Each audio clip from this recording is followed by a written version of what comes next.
Assalamu alaikum everyone, this is Sister Linda Sarsoor. I'm doing this video from the beautiful campus at Princeton University in New Jersey. Just wanted to make sure I share some more details. About a week ago, I applied for an entry permit to go to a family trip this summer to Palestine to visit my family because I'm Palestinian, the daughter of Palestinian immigrants, and have plenty of extended family in Palestine.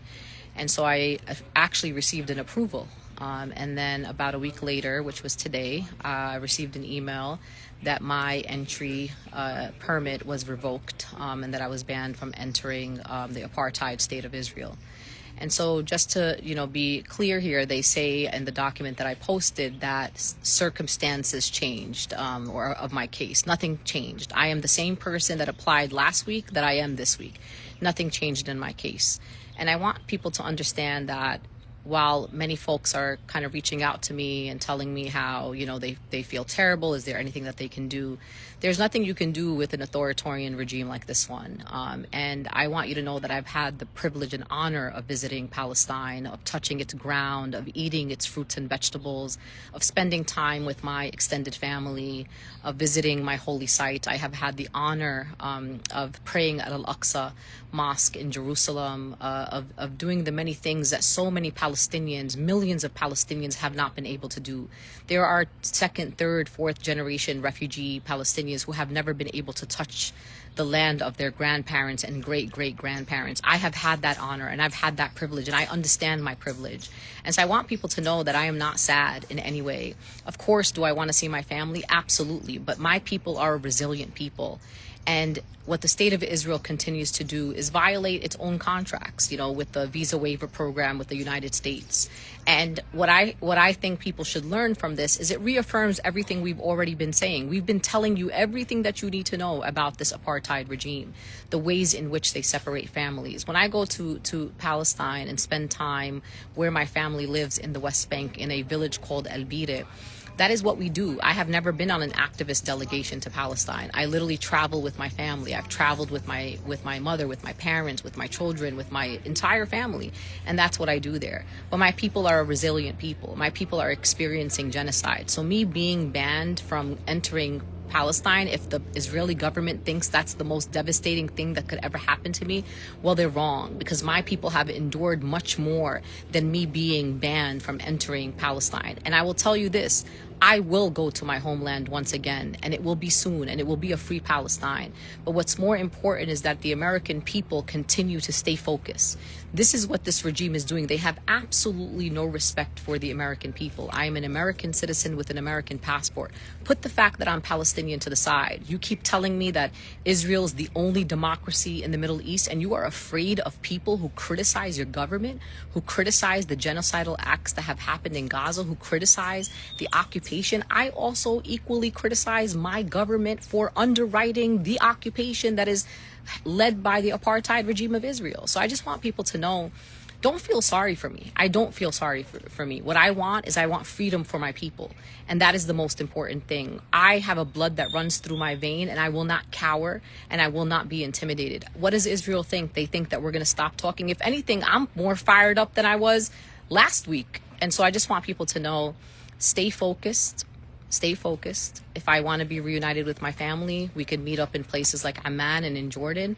And I want people to know that we're going to stay the course, that we're going to continue to fight unapologetically. We're going to continue to do the work that we do to build power, to end all military aid to Israel. We're going to ensure that our country is held accountable for its role in the mass slaughter of civilians in places like Gaza.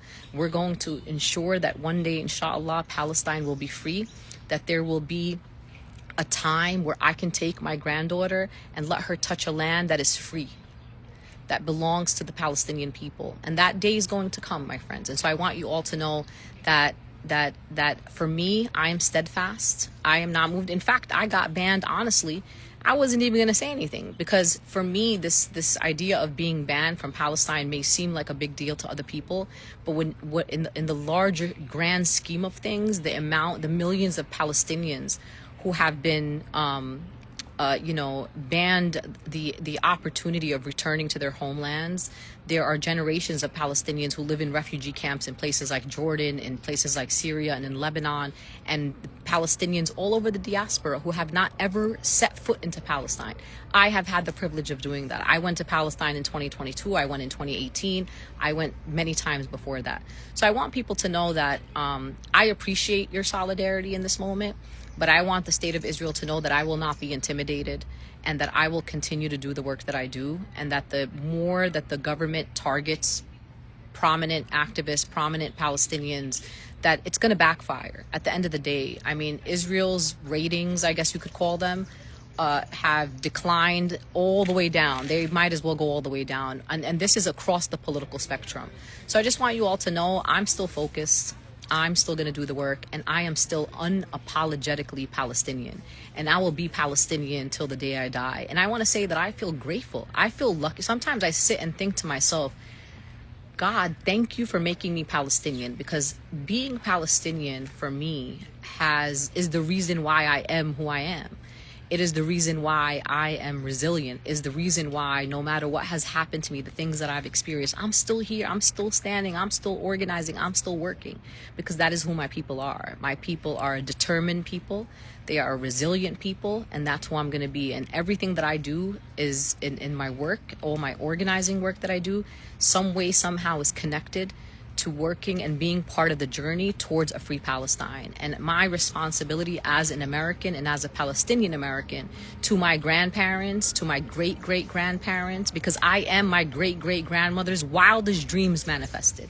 I don't know if 100 years ago you could tell my great-great-great-grandmother that her Palestinian American daughter was going to be Linda Sarsour in the United States of America and be a well-known organizer, an activist, a published author, someone who's on the front line, someone who has stood shoulder to shoulder with so many marginalized people, who works in politics and is able to organize her community. I don't know if my grandmother would have believed you, to be honest, or my great-great-grandmother would have believed you. But here I am, because I am my great-great-grandmother's, my great-great-Palestinian grandmother's wildest dreams manifested. So stay focused, keep going, my friends, and we're going to keep fighting until there is a free Palestine.